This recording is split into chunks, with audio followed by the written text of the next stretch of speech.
ettaka lino lyali lya obudde obwedda mu 80s lyali lya Mr. Katongole najjaliguza omwami gwe bayita Thoban Amin mu ttaka lino n'aliisizaamu ente ze n'aliisizaamu embuzi n'aliisizaamu endiga yali alikozesa okuva ekiseera ekyo kyonna. Ettaka lye alina ekyapa kyalyo, alina buli kimu ekyetaagisa omuntu ekiyitibwa nti yalina ettaka. Kati omwaka ogw'2023 ente ze yali alina mu ttaka muno n'ebintu byonna bye yali alina ne babibba ne babimalako nga talina kintu kyonna kyasigazizza. Kati olwali awo yali amanyiganye ne taata wange ali wano Mwesigwa, n'atukubira essimu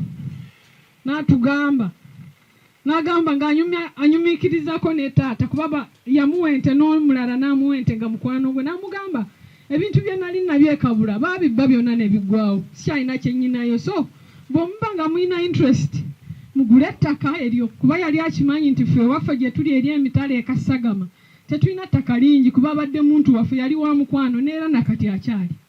Kati taata n'atugamba nze saaliwo nali ku mirimu gyange, n'akubira ne munnyinaze Lieutenant Colonel Mwesigwa Kushaba n'atugamba nti baana bange kumulanu mwebaase munoonye ssente mugule ettaka lya Thoban. Ebintu bye byonna baabibbye, takyalina kyalina ate agenza akaddiwa naye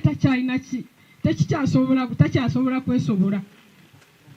Ne tujja ne tutuuka ewaka ne tufuna miitingi, lwamu twamala okufuna miitingi buli omu n'avaawo nze nga ngenda e Masaka okukola due diligence. Toyinza kumala gagula ttaka wadde twali tulimanyi kuba kati wano nze banzaala eri e Kasagama bampasaawo ekinuuka n'ate na wano tuba tumanyiwo.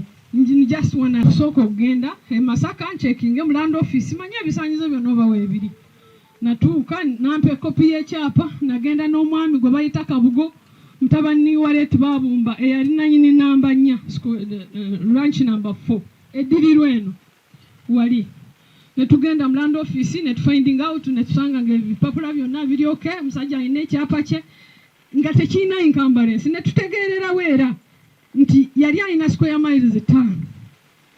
Kati ezo 5 gavumenti bwe yatuuka mu restructuringa n'emuggyako 3.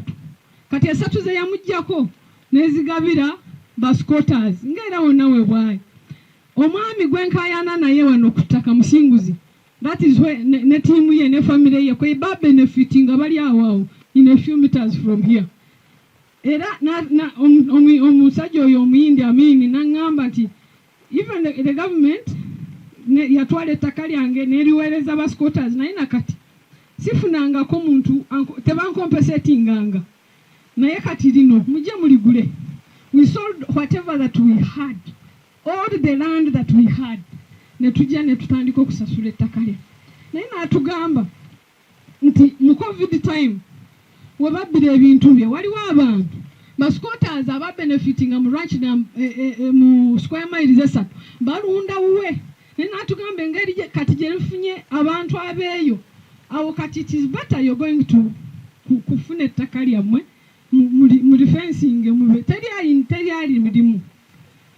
Nandaga ebipapula n'agamba omuntu alinga alimu wakulundiramu emyezi 4. Nandaga ekipapula nga bamusaba mwami Musinguzi we yawandiika, Superintendent of Police Musinguzi we yawandiika nga bamusaba tiamwereza emyezi 4 batransferinge ente zaabwe bazitwale ekyangwale bafunewo bazisobola oziteeka. Nandaga n'endala ebbaluwa kuba tiimu endala yalimu kyemanero si wano wawana ava okwogera abaana ba Bujingo omu bamuyita Bujingo ali awo neighbor waffe ali mu ranch ndala nabo baalimu ebali, naye bwe twatuuka okugula n'abakubira essimu bo ne bavaamu mu ttaka kuba baali balundiramuko akaseera ako. Twali awo nga tukyalimu ebyo ne tufuna quarantine ne wabaako foot and mouth disease. Kati Musinguzi ne tiimu ye ne badduka ewa Thoban nga ffe tumaze okutandika okugula tuguze. Ne badduka ne bamugamba batuyambe waze foot and mouth disease tetulina bwe tutwala nte zaffe ekyangwale kuba ziyitanga mu district singa 4 ekyo kyonna nga kitegeerekeka. Thobani yankubira essimu nga nali nakatuuka e Masaka nga nzija wano mu kyalo n'angamba, Madam Sarah, your brother, this is how he said it, your brother abadde ansaba ne ttiimu ye timwongereyo ekiseera omwaka azyoke engeri gye wali foot and mouth disease anagira ki anatransferring ente azitwale. Nemubuuza foot and mouth disease mwanticipatinga mutya nti erina okumala omwaka ekintu eky'emyezi 2-3 ne mugamba engeri gye tutamanyi obudde bwe kigenda okumala muweereza emyezi 6 nga tuza I was like nti sigenda kulya ssubi leka ente zigira zirya nze nga simanyi nti walivaamu ate ekirala. Olwo naŋŋamba nti ofisi ya Brigadier General Asiimwe yesabye nti abaana bano mbongere omwaka, naye mbagambye nti kansooke nku consulting. Ne mugambe engeri gy'on consulting emyezi 6 njikkiriza naye omwaka sigukkiriza because I have to use my land. Netwongera okusasula olwo lwonna tusasula ssente tezinawera ekiri awo naffe nga zitulemeredde tutunda kano tutunda kali ne tutuuka kubanga according to the agreement waliwo ekiseera kyolina okwayalinga kye bayita vacant possession. Nentuuka nensasula ekyo kyali required ne bampeereza vacant possession. Kati bwe namala vacant possession njifuna omwezi gwa 12 naye nga emyezi 6 jaggwako omwezi gwa 10. Kati wayiseewo emirala emyezi 2 abantu betwawa okuva mu ttaka nga tebasobola kulivaamu. Kati ennaku z'omwezi 27 gwa 12 neŋŋamba nedda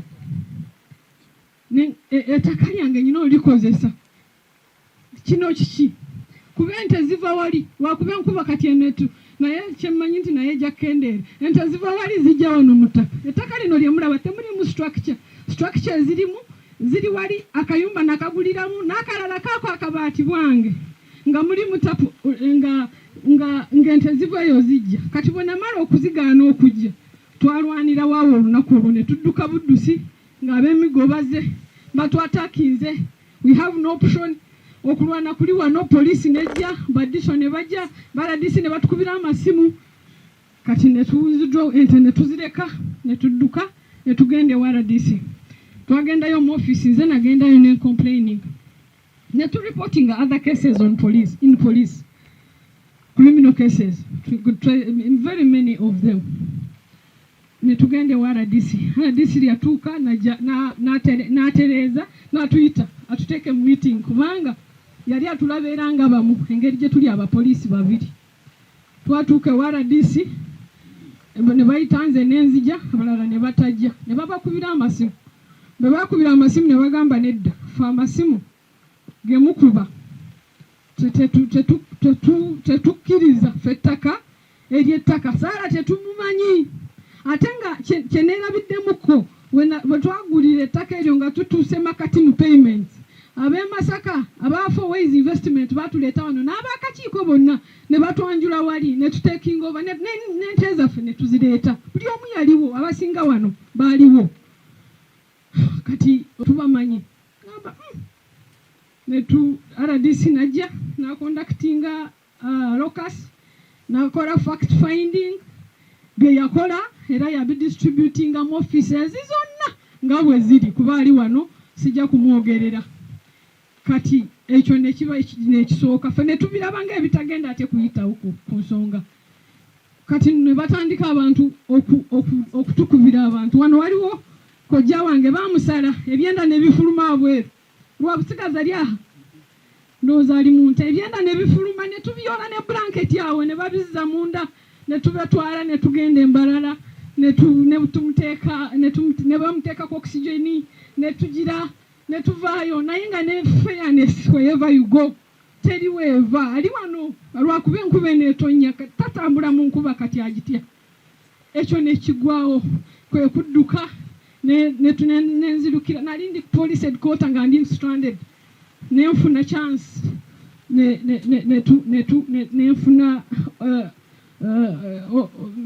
phone contact ya Madam Barungi yakikola mu bwangu ddala najja wano nakonductinga locus sijja mwogerera ebya biriwo ku files bye yalaba ekyo ne kiggwa ne bagamba tuli wano ne Madam Balungi ne batugamba katugende mu kooti ne tugamba kale mugende mu kooti kubanga ne kooti naye kyenaasalamu era kye kino kye tulina ne tudduka ne bagenda mu kooti ne batuwawaabira ne bawaabira nze Mohamud Thobani for Ways Investment as a company kuba yeyanguza twatuukaawo ne tufuna nga bagala kusekiwalinga nga bagala kusekiwalinga injunction eya status quo, which status quo actually had no meaning ku side yabo olw'ensonga nti bo bajja ente gye bazijja nga ziyingira wano akatapolini kali wali abantu bano bonna bakalaba eyo y'ennyumba gye twogerako kuba bakateekako nga bamaze okukuba abantu bange bamaze okusala ono kujja wange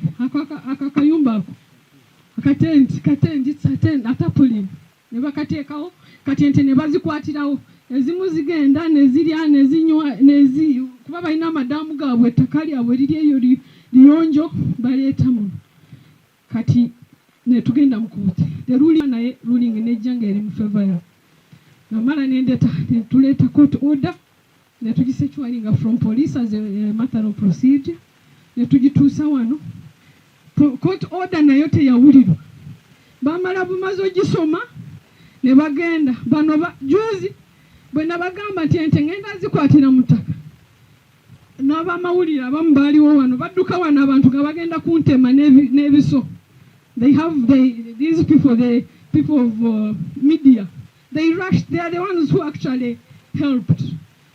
They recovered some vijambia biliria kajura osiria kajura lya wabina na inayogererawo n'engamba kubanga buli kyebaba bakola bagala kukicountaringa kukiteeka side yange kuba I requested the security. Like, why can't these people be arrested? If there is anyone or wange, then nange nenkwatibwa omusango kuba they are all here. Why must they go? They were not arrested for that matter. And so, but we went ahead.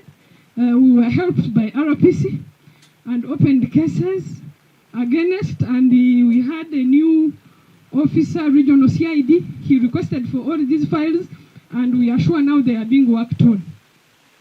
So,